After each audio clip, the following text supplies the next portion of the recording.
October 30th version of the Freedom Hub Working Group. Got a great guest on store for today. And just before we begin, just to remind you that you do get a notice with the upcoming guest as well as a link to the preceding guest, but all the videos are archived, so you'll be able to go, and I'll show you real quick here. All of them are archived here on the Brighteon. Also just advise you that come November 6th, we're going to be also launching several podcasts of these as well, and all of them will be re-archived over there also. And really, there is not a bad one here in the bunch. They're all some fantastic topics with some really unbelievable people. It's exciting to see when you typically pay attention to news how much great stuff is actually happening in the country. And then also we've got our LinkedIn page, and you're certainly welcome to join in and join in the conversation. So continuing, we're also being sponsored by yourfreedomhub.com, and that's kind of where you'll see a lot of the stuff that's happening to be disruptive in the health and some of the wealth world, and we'll show you that at the very end here. But next up, we want to get into today, because this has been what we've been really eager to hear a lot more about and see the progress of Richard Ebeling bringing us up to speed on trying to deal with the Federal Reserve System and kind of where all of that fits. Before we do that, though, let's have a little intro there, Charles, if you're able. And I have to. Sure, Jeff, and thank you and welcome Professor Ebeling. He is our guest today on that great movement that Congressman Ron Paul fired up back in 2008 to end the Fed. Any libertarian or free market historian knows that both Jefferson and Jackson killed the central bank of the time, with Jackson labeling them as a den of vipers. But we really haven't seen Ron Paul's latest effort there and the Fed show any true results. So Professor Ebeling did write a book, an ebook, Monetary Central Planning and the State. And he is a professor full-time of ethics and free enterprise leadership at the Citadel in Charleston, South Carolina, and a fellow at the American Institute for Economic Research. So Jeff, that's our theme today. What is happening to this end the Fed thing? Well, that's going to be an important topic. So, Doctor, I'm going to give you the floor here, and we can see you, so go ahead and have at it. Oh, wait, I got to unmute you. Sorry. Okay, now you can speak. Well, I want to thank you very much. It's wonderful to be here with you. It's very gracious of you to have me as a guest. And I want to welcome all of the viewers and listeners who very kindly and generously taking of their time to participate in our discussion today. Let me sort of start with the following observations, if you will. And that is that after the failures of the Soviet Union and the collapse of the Soviet Union in the 1990s, most of the presumptions is that socialist central planning had been demonstrated to be inefficient, unworkable, and an economic disaster for all in those societies. And that therefore there needed to be movements toward various forms of free, or at least freer, market economies where individuals could interact with each other in the competitive markets of supply and demand, and prices could then act as incentives and guides to bring about coordination and prosperity of people in the division of labor of society, far better than a handful of central planners could ever hope to know and do and have the wisdom to follow through, as occurred in those socialist and communist countries. But there has been one institution, and unfortunately even many advocates of a free society have suffered from this as well. There's one institution that has remained under the presumption that government has to manage and control and plan things, and that is the monetary system. Even many of the classical liberals or libertarians of the 19th century, free market economists of the 19th and through the 20th century, have made this presumption. Yet it is important to realize and appreciate that at the end of the day, central banking is just another form of monetary central planning.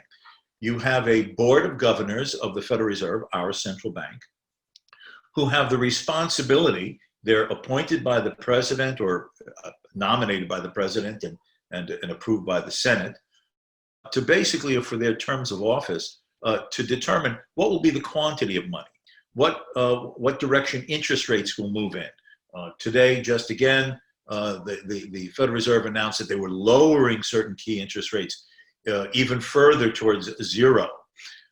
And to then, through this, to be influencing employment, production, and prices in the economy.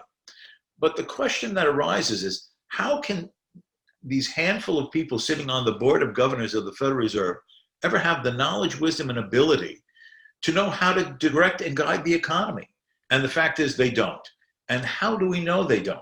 Well, you know, as they say, the pudding is in the eating.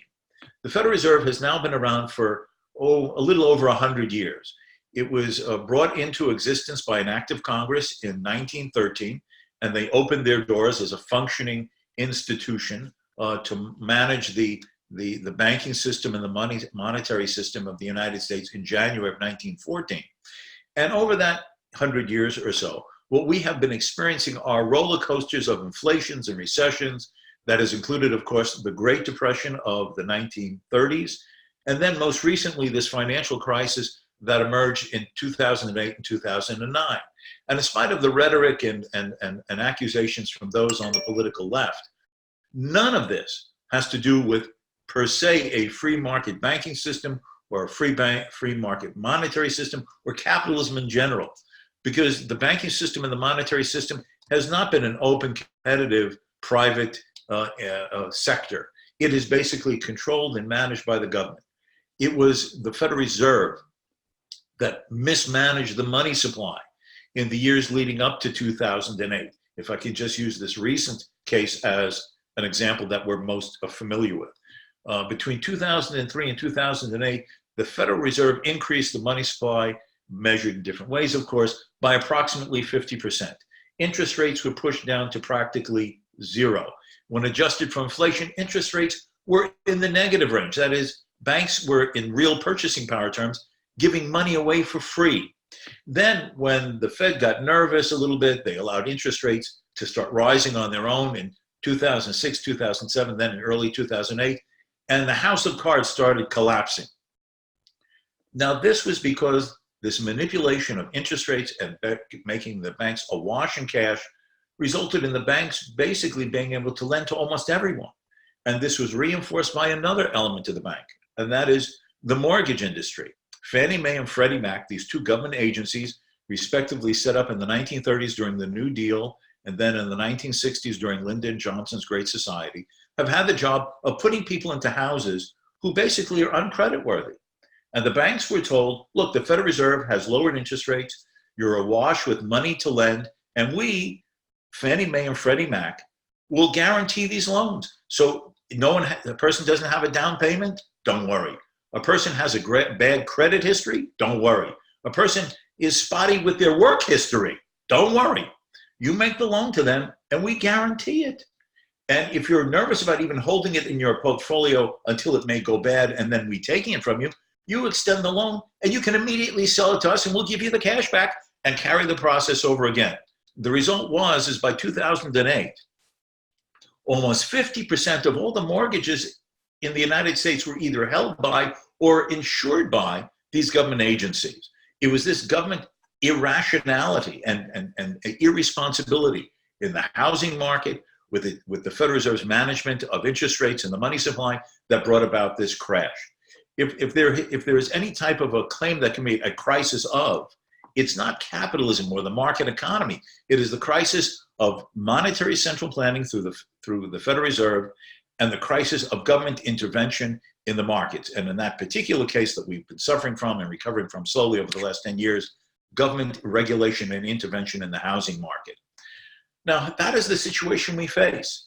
And there is no other way to face this. There is no way that they can micromanage the economy. Now, that gets us to the point of end the Fed. There have been a handful of people in the past, going back decades, such as the Austrian economist Ludwig von Mises, who already in the 1920s and 1930s were saying central banking should be ended and there should be private, competitive, free banking with no political involvement, where the market determines interest rates, where the supply and demand for a commodity such as gold as the real money determines the value and the prices in the economy. Other economists, such as his colleague, Friedrich Hayek, who won the Nobel Prize in 1974. And then 2 years later, in 1976, wrote an excellent monograph called The Denationalization of Money. He too called for ending government out of money. And they have been followed by a number of other economists who, on the more technical side, the scholarly side, have made the case and demonstrated the inescapable ineffectiveness and unworkability of central planning in monetary affairs, and the efficacy and workability of competitive free banking. Now, in that setting, over the last decade or so, particularly with Ron Paul running for the presidency, his long serving in the Congress as a representative from Texas, he was able to make this case for end the Fed, get government out of the money-making business, return it to private hands, so there cannot be this government-business partnership between the Federal Reserve and the banks, who have all these guarantees and perks and low cost sources of money to lend that sets the business cycle of booms and busts in place. And that if we are to have a real free society in the 21st century, yes, get government out of the welfare state, get government out of regulation of business in general, but we will not have a healthy, sustainable, stable, and growing economy in which the market itself is let free through Adam Smith's invisible hand to assure coordination, balance, harmony, balanced growth, other than when you have a private competitive banking system based upon a money that the market has chosen, which means you and me, as the consumers and buyers and sellers of the market, picking a medium of exchange that we have confidence in, that we believe has a stable value, and which we're willing to freely use in our transactions with all of our neighbors, whether the neighbors literally be someone next door or someone down the block or halfway around the world.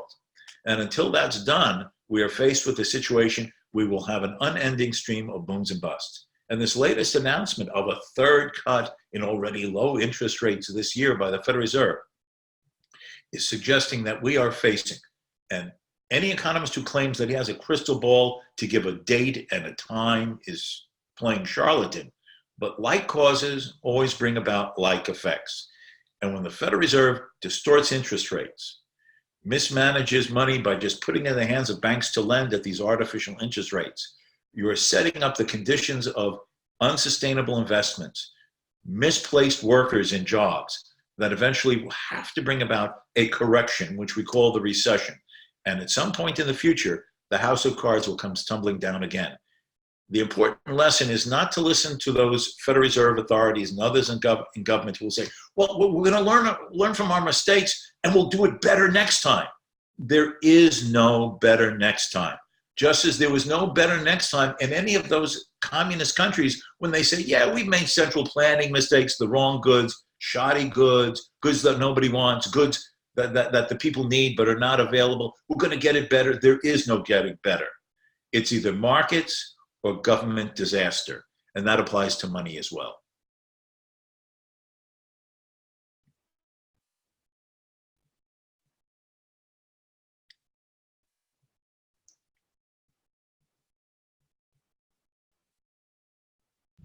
Sorry about that. I had myself on mute and I had to scramble around to find the unmute. Okay. So Okay. I didn't realize you suddenly stopped. You were cooking along there. So that was excellent. And truthfully, it's interesting that Ron did have a bunch of momentum for a while there. And, just because he was gone or no one picked up the mantle, I mean, why did that dissipate so quickly when the reality of it didn't change one iota? Well, I think that part of the reason why the momentum did not carry is that, you see, we talk about, an idea having force, but ideas are always represented and carried by individuals.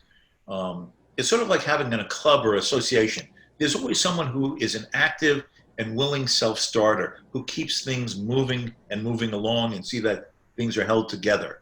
And unfortunately, when Ron decided to retire after a long and important career as a public figure speaking for freedom, there was no one immediately to pick up the mantle in that way.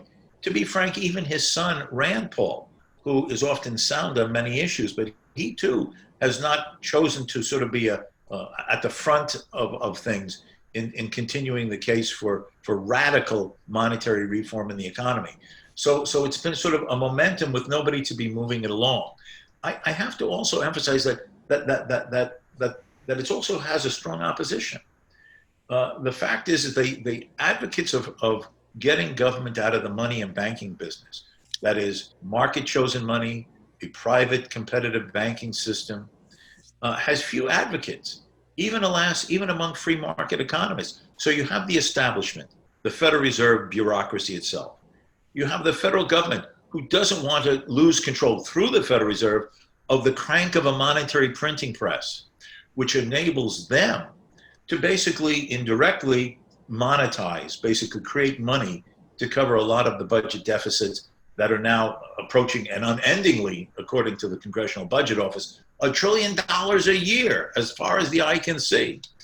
And also there's all of the special interest groups that gain from low interest rates artificially set by the Federal Reserve, who have access to these monetary funds that the Federal Reserve creates, and play the game of, well, I'll use it, I'll undertake an investment, or I'll get in the house market, but I'll be able to, quote, flip it all to make a mint before things turn south. And given all those establishment pressures of people who benefit and gain, and even ideologically think that monetary central planning is essential, means that unless you have certain voices who are very active and prominent and unending in their insistence, the case for ending the Fed has not died. And the arguments and the rationales and the explanations, in my opinion, are still sound and correct. But it has not, it sort of is, it's just a slow momentum moving, but no additional force, alas, because of someone like Ron Paul having left the political scene. And just, and I have nothing against it. He's to be polite, he's getting a little bit up in years. He probably wants to spend more time with his family, take it easy, all understandable.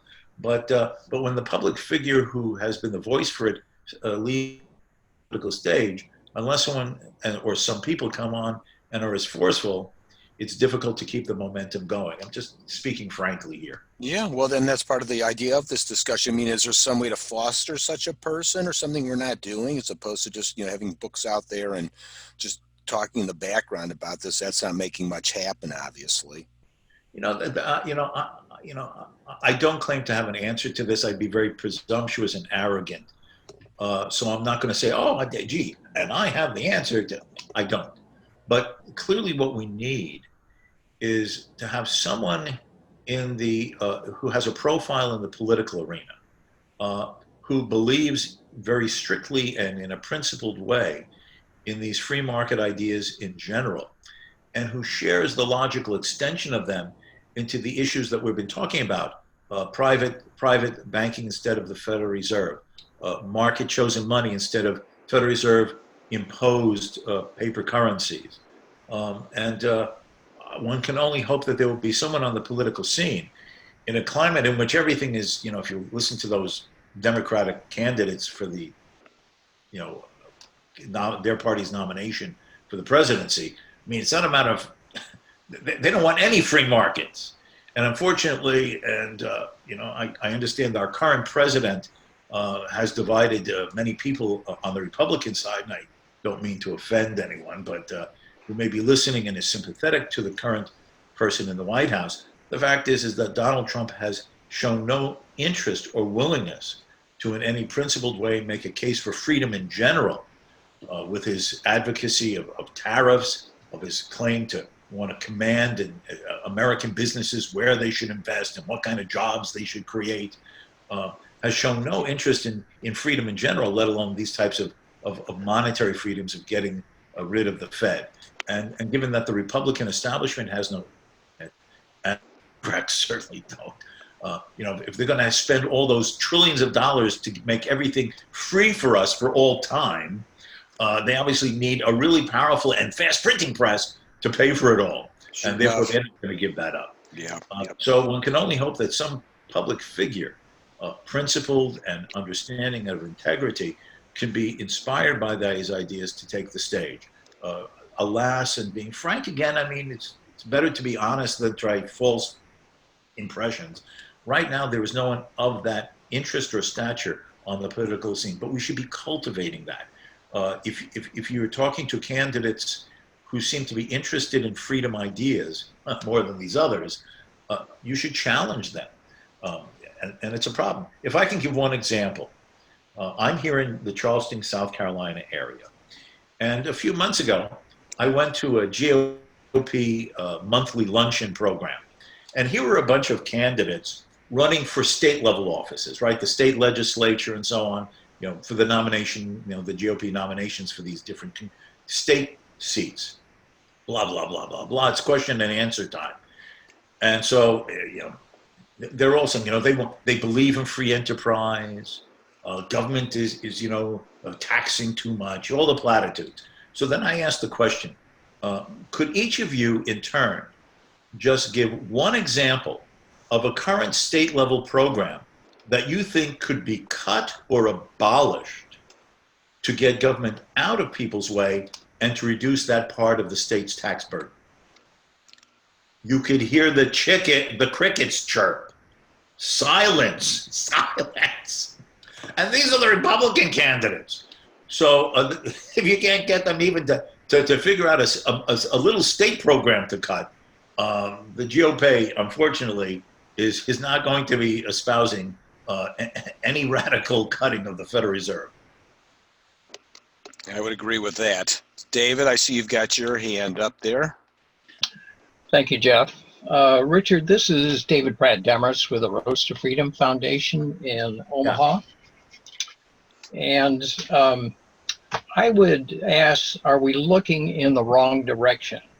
I'm dubious that we will find a champion in the public sector who can pull us off. So what can we do in the private sector as a first step to get the ball rolling in the right direction? I'm glad you asked that, because it makes me aware that I was remiss in talking about this, looking for a public figure. Every major political movement that has gotten society more in the direction of one form or type of freedom or another has started at the grassroots to get enough people interested in valuing liberty that the politicians are in that direction. If I can give one most notable example of the achievements of classical liberalism, the old-fashioned individualist limited government freedom liberalism of the 18th and 19th century. And that was the movement against slavery. The movement, slavery was one of the oldest institutions in all of recorded history. Every society had slavery, every epoch of human history had slavery, and it had nothing to do with race. The ancient Greek city-states, they'd go into wars with each other. And those that were defeated and hadn't been killed, one Greek city-state would enslave a lot of those of the defeated city-state. And the Romans were equal opportunity enslavers. They occupied this huge part of Europe and a large part of the Middle East and northern Africa, and they didn't care what you looked like. You lost, we didn't kill you, we're making some of you our slaves. We're equal opportunity enslavers. The Chinese enslaved each other. The Indians developed in India the caste system. That's obviously a form of subjugation of slavery of the lower castes. And suddenly, a group of men of principle who were aroused by this new idea of individual rights and individual liberty and the natural rights of the individual to own himself got inspired and reinforced by their religious faith. Obviously, many of them were Christians. There's one Lord in heaven, and he rules over all of us. What arrogance and hubris for one mortal being to want to play God and rule over others, and often with so great a brutality to keep the chains in place. And what do you mean you're going to oppose slavery? But slowly but surely, one person at a time, one mind at a time, one more pamphlet. Remember, that's before internet, right? The old-fashioned print way. One pamphlet at a time, one book at a time, one public lecture at a time, right? That's before TV and radio. One church after another. And slowly it reached the point that in 1833, peacefully, no civil war, by an act of parliament, slavery was abolished throughout the British Empire. Amazing. And that British example helped set the stage that by the end of the 19th century, virtually slavery was gone in every country that was touched by Western influences, at least on paper. They were gone. That's momentum. But it began with individuals, their sense of conscience, their sense of right in the ethical sense, and their sense of individuals having rights. And that's what we have in our own way on this issue have to do as well. What the hell is government doing in the money business? Who are they to tell us what money we can use or to be able to distort the value of the money that we've honestly earned? Who are these arrogant board of governors of the Federal Reserve to say that they're going to plan what interest I can earn lending money or borrowing money? And who's getting the benefits? Who are the special interest groups? Who are the plunderers and the privileged among the bigger banks as part of the Federal Reserve who are too big to ever fail? So they get government guarantees, they get government bailouts, while everyone else bears the burden of the follies of the Federal Reserve policies that make everything disastrous for us, but cushion the outcomes for them. And those are the types of things that we have to inform our fellow citizens by. Now, I know you say, yeah, but how can we ever do that? Well, you know, if one has a particular faith, if you're as a Christian, for example, isn't it, how do you win over people to your religion? Reason, example, persuasion, and the example of your own life. That's how these anti-slave groups began. One person at a time, reason, persuasion, the example of your own life. They collected money and went out to the slave auction blocks in East Africa, in Zanzibar, or Dakar in West Africa, and they bought the freedom of slaves and the money to return them to their home areas inside the African continent. In current dollars, I mean, if you calculate, what would that be worth? These people freely, voluntarily must have given millions of dollars over several decades to buy the freedom of slaves before the institution was abolished by the British government. That is possible, and it has power. It shows the importance of individuals outside of a political figure with notoriety who may take up the banner. And so, yes, we must take the banner up ourselves as individuals, and one by one try to gain enough social momentum and understanding that finally the politicians want to run to the front of the parade of this idea and then say, follow me. Richard, as a quick question on that front, is a way to try to implement such a thing on a personal way. Would you be able to start to use something like a cryptocurrency, or is there some sort of physical action someone can take to immediately make a step? Yes, many of the restrictions that government had in the past, before the great economic freedom reforms of the 19th century. But before the early 19th century, governments, to the extent that their political arm could reach within their own jurisdictions, controlled wages and prices, directed or prohibited production, commanded people to work for the various ways. And what began to undermine this was people choosing not to do it, if you will, civil disobedience, if you will. And what was one form of this under all these government controls across borders? Smuggling. There were smugglers. And in fact, one economist even called the smuggler as the engine who is the heroic reformer who sets the example for the eventual political change that makes smuggling unnecessary. That is, free trade as opposed to government-controlled trade. Now, to the extent that individuals find it useful and efficacious to use alternative monies, that is, those outside of the control of government, but not to get themselves into the danger of arrest and imprisonment that often the federal government has done when they argue, well, the government has the monopoly over any currency seeming to compete against the US dollar. People have been arrested for those things. But, seemingly these cryptocurrencies have not fallen under that net of government prohibition completely yet.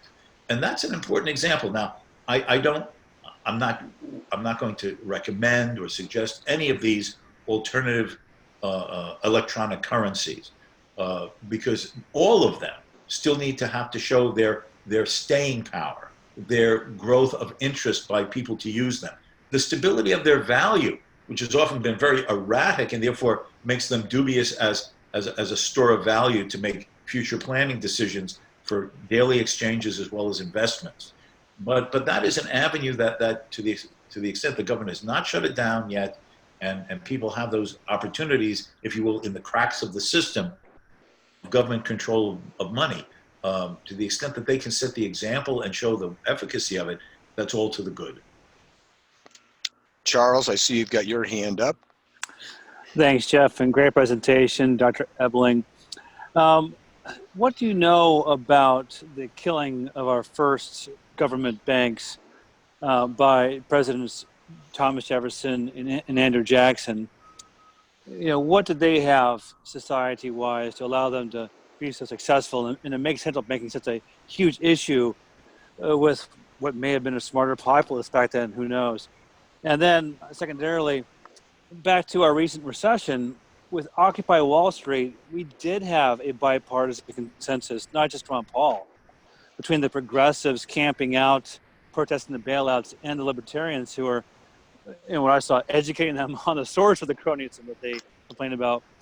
You know, that really fizzled out. So what did Jefferson and Jackson have that we don't?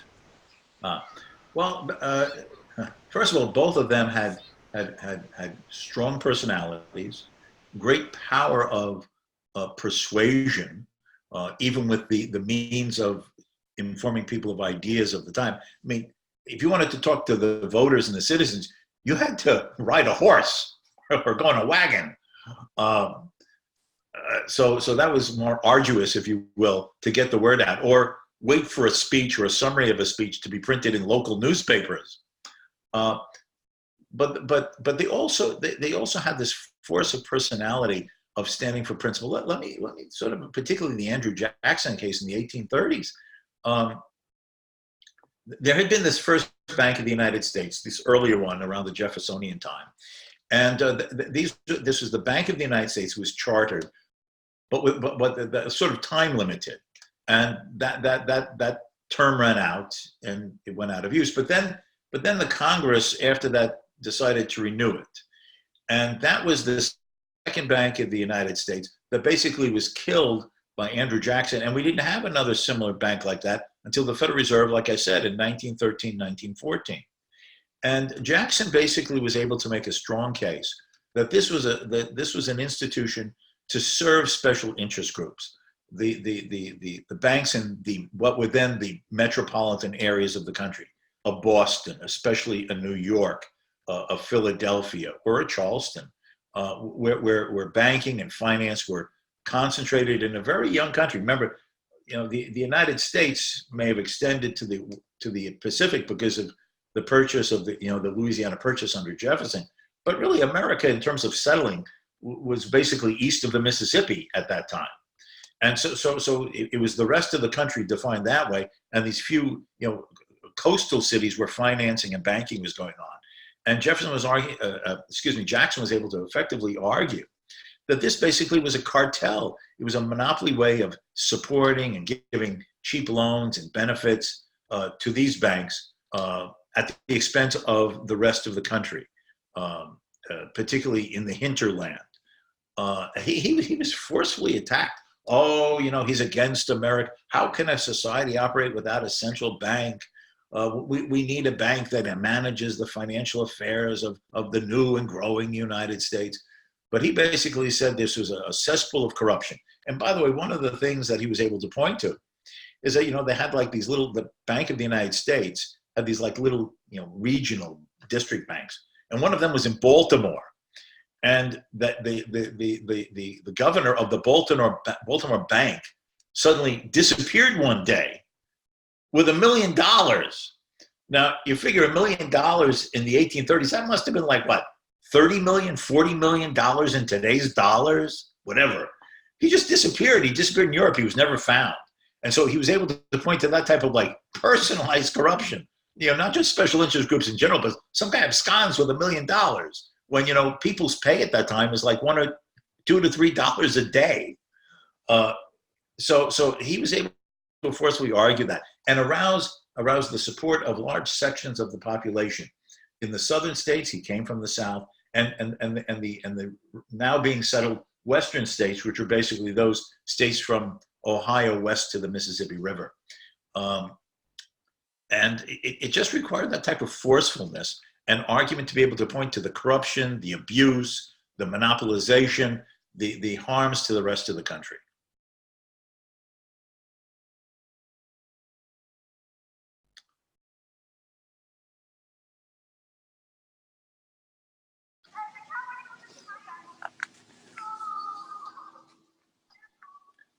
Okay. Jeff, Any other question or comment? Jeff, you're muted, I think, Jeff. Okay. I am unmuted. Sorry about that. Yeah, I would just say if presented in the right way, it wouldn't be difficult to make the same case about how the banks made out after the 2008 crisis. If I can maybe talk a little bit about that, just a few examples. Certainly. I think it was October of 2008. Then Treasury of the Secretary of the Treasury Paulson, and then Chairman of the Federal Reserve Ben Bernanke, issued an order for many of the leading bank CEOs of the prominent banks in the United States to come to Washington, D.C. and come to the Department of Treasury headquarters for a meeting without really telling them what the agenda would be about. And they arrived. This was reported, especially in a rather detailed article, from people there, but anonymously, in the Washington Post at the time. And what was explained is that Paulson and Bernanke get up and lecture these heads of all these private banks, Citibank, Chase Bank, Wells Fargo, BB&T, all these other major banks, okay? That there's a major economic crisis and the banking system is too big to be allowed to fail. And therefore, the Federal Reserve is going to inject money into the banking system to bolster the capital reserves of these banks. So they'll prevent a panic. And in exchange for these reserves, these banks would sign over shares in their bank. In other words, the government is going to become a part owner of these major banks in the United States, if you will, partial nationalization. Now, again, according to the particularly detailed article at the time in the Washington Post, several bank executives, I'm tempted to say, well, I don't want to say which of the 1 or 2 or 3 bank executives, because I might get it wrong in terms of what bank they represented. But 2 or 3 prominent bank executives got up and said, yes, this is a major financial crisis, but we personally at our institution think that we can weather this financial storm without having to receive an injection of money from the government, from the Treasury. Paulson and Bernanke then said, no, you will take this Treasury or government money and you will sign over shares to your banks, whether you want to or not, because if some refuse while others take the money, that will result in a loss of confidence in the banks taking the money, because it will seem that they're shakier than you. So it's either all or none. And since it's not going to be none, since you're all too big to fail, it's going to be all of you. And in fact, I wrote a short piece at the time on the website of the American Institute for Economic Research on a shotgun wedding, because even the bankers who didn't want to take the money and be partly nationalized by the federal government were forced to. And they were basically told, nobody's leaving the building today until you've signed over these shares and taken these inflows of federal money to your capital base. So this is the system. Now, on top of that, a lot of the banks were happy to take the money. Now, in the months following the beginning of the downturn, actually writing a series of articles about the economic crisis for the American Institute for Economic Research, I was following, quote, the data fairly closely every month.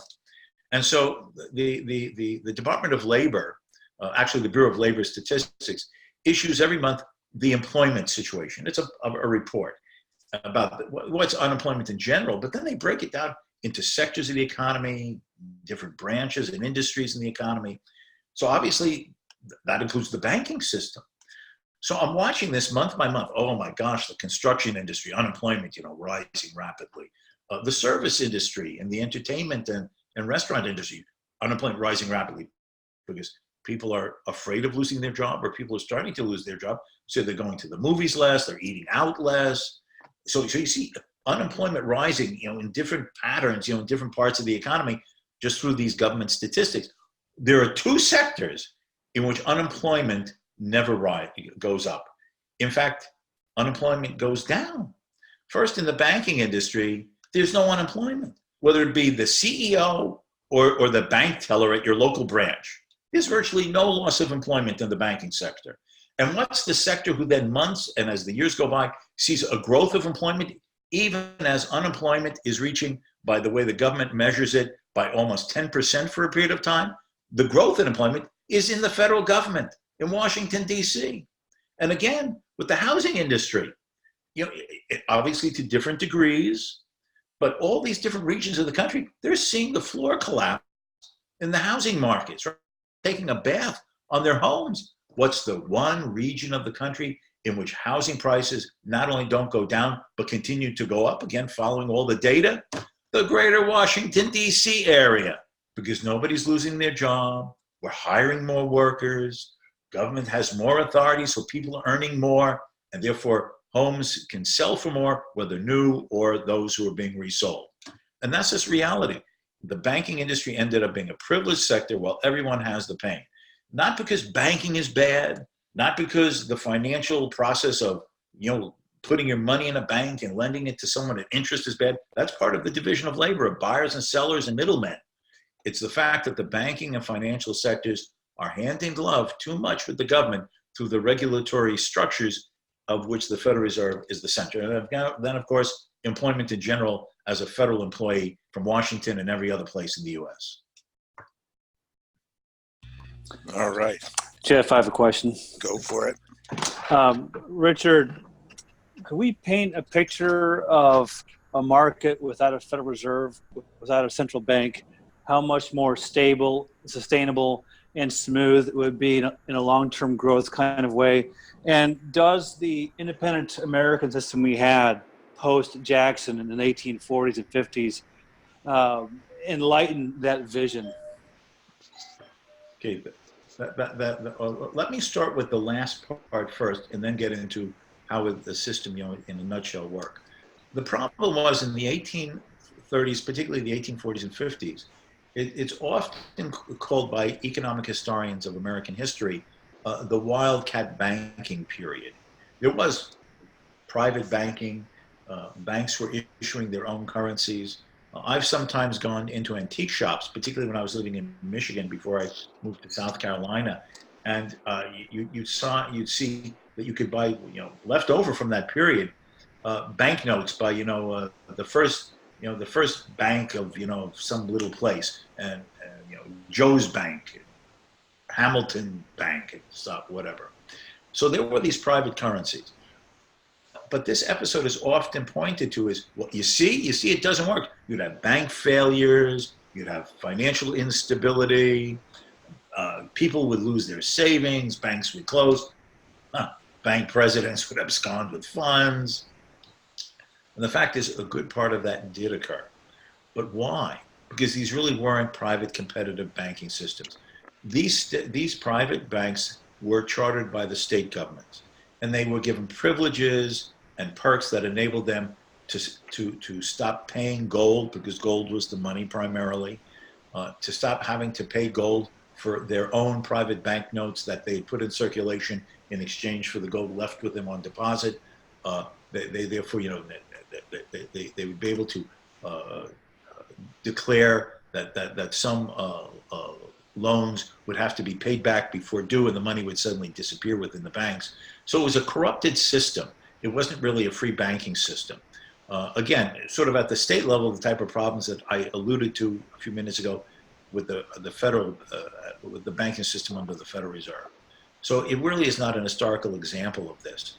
I should say a good friend of mine, an economist named Lawrence H. White, who is a professor at George Mason University in Fairfax, Virginia, wrote a great book. It was actually his own dissertation thesis called Free Banking in Great Britain in the 19th Century, the Scottish banking system.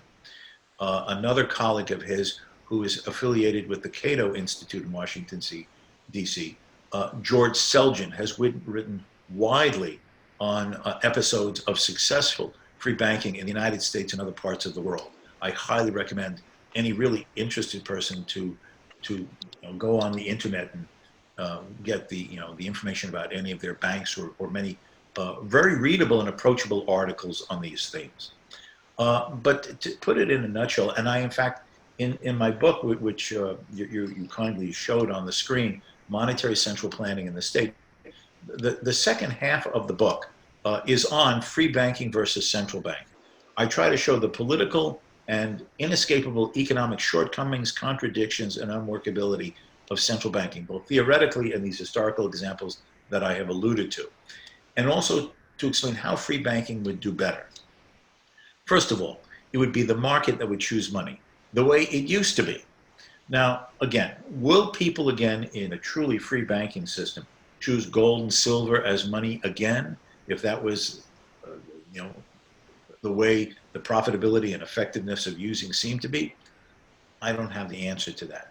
Could it be platinum? Could it be these cryptocurrencies? But the point is, like with everything else, how do I know what kind of shoes that people want? How do I know what kind of breakfast cereal that people want? I don't know that. Neither does any one of us for our fellow Americans or fellow members of the world.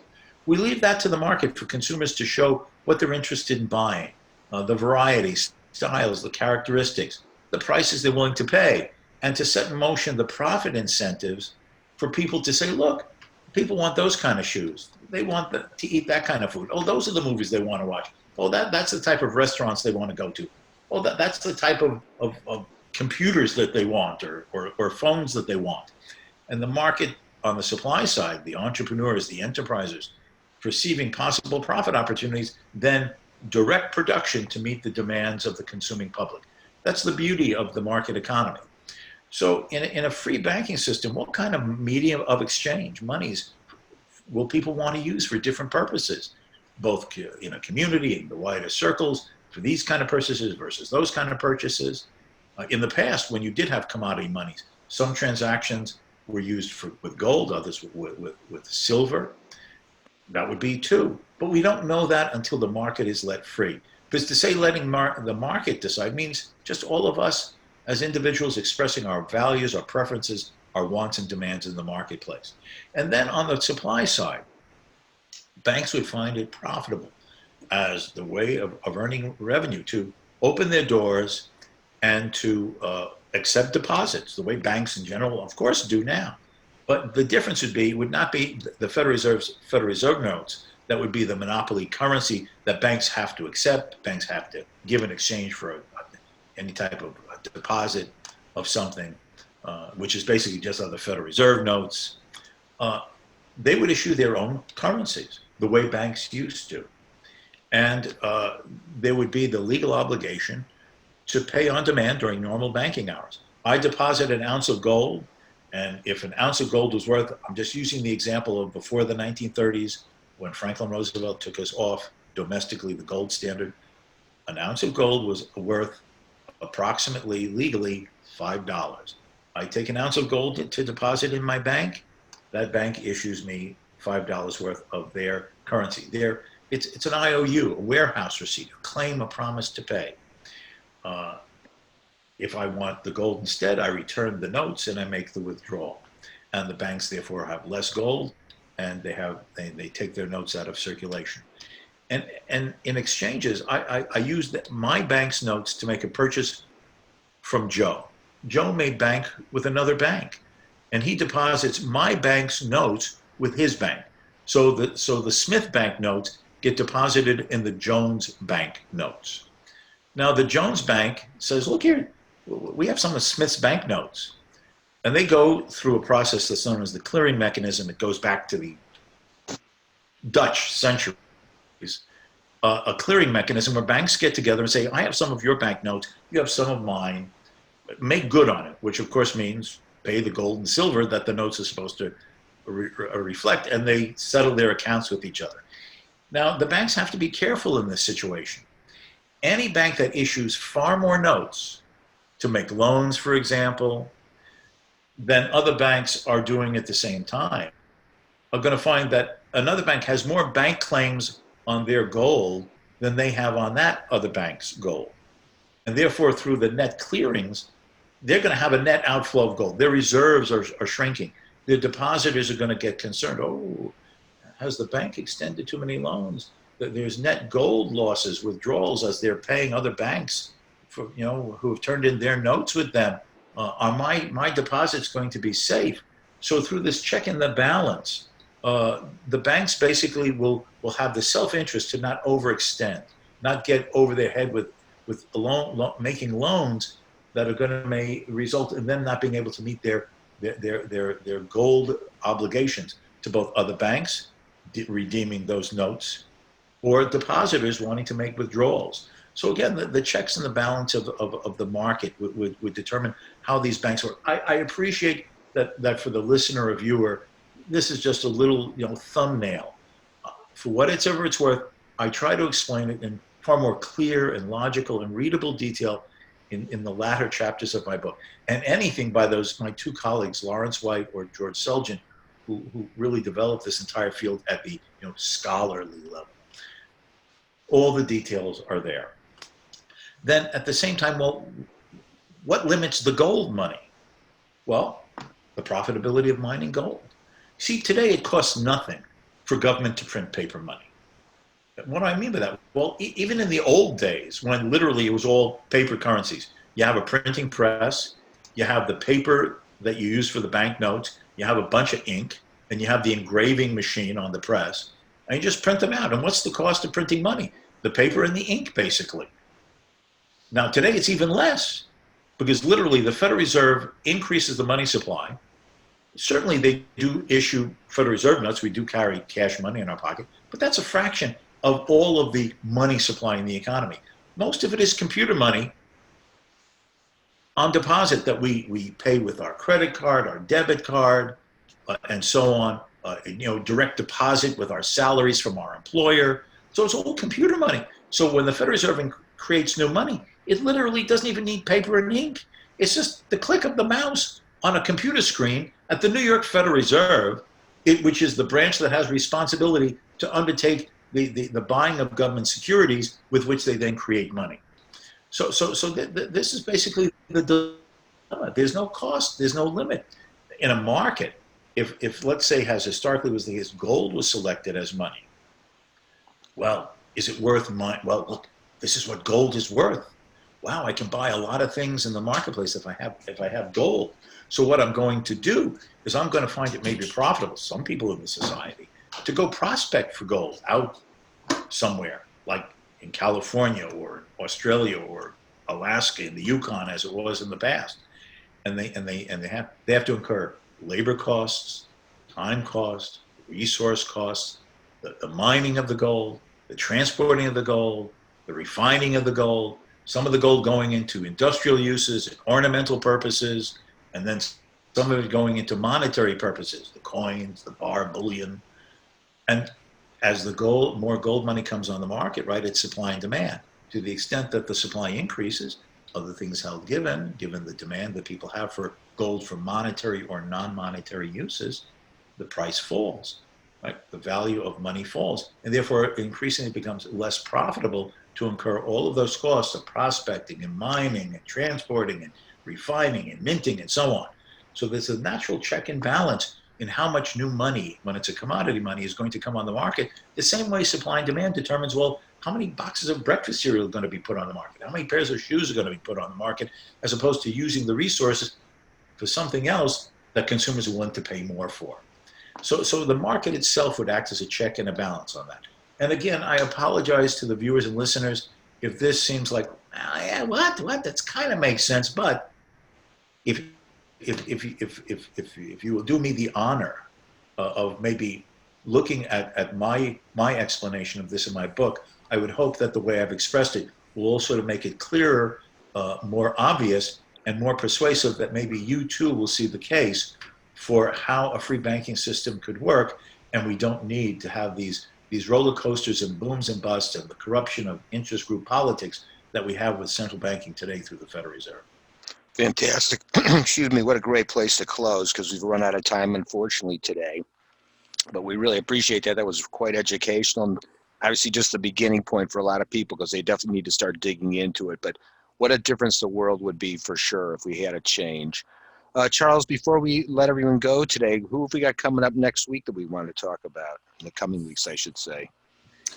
Well, thank you, Jeff and Professor Ebeling. I agree that last discussion of a Federal Reserve free market is really the vision that we need to paint to help get a movement going or revive that movement. It is so important for us. Next week, we're going to have Hesham El-Maliki from Muslims for Liberty talk about the inherent libertarianism of the Muslim culture, just as it's inherent in each culture. There's no group of humans that can't handle liberty, and Hesham's going to set that straight. In 2 weeks, we're going to have the producer of that famous 1980 Milton Friedman Free to Choose series that helped lead to the Reagan election and to a lot of liberty thinking in the populace. That's Bob Chittister from the Erie branch of PBS. In 4 weeks, we'll have a fellow William & Mary alumni of mine, Skip Estes from ALEC, the American Legislative Exchange Council, talking about that group's influence on mostly Republican legislators on the state level to cut spending and regulation. Well, reform regulation, right? Not much cutting of spending. And then we will skip the Thanksgiving week and return in December. That's our preview, Jeff. Fantastic. So we will definitely see everyone a little later. Also, just as a reminder, we are being sponsored by your Freedom Hub, so you'll be able to take a look at that ultimately. And thanks everyone for coming. And again, Dr. Ebeling, that was fantastic today. So thanks again. My pleasure. Thank you for having me on, and for the viewers and listeners to give us a period of time.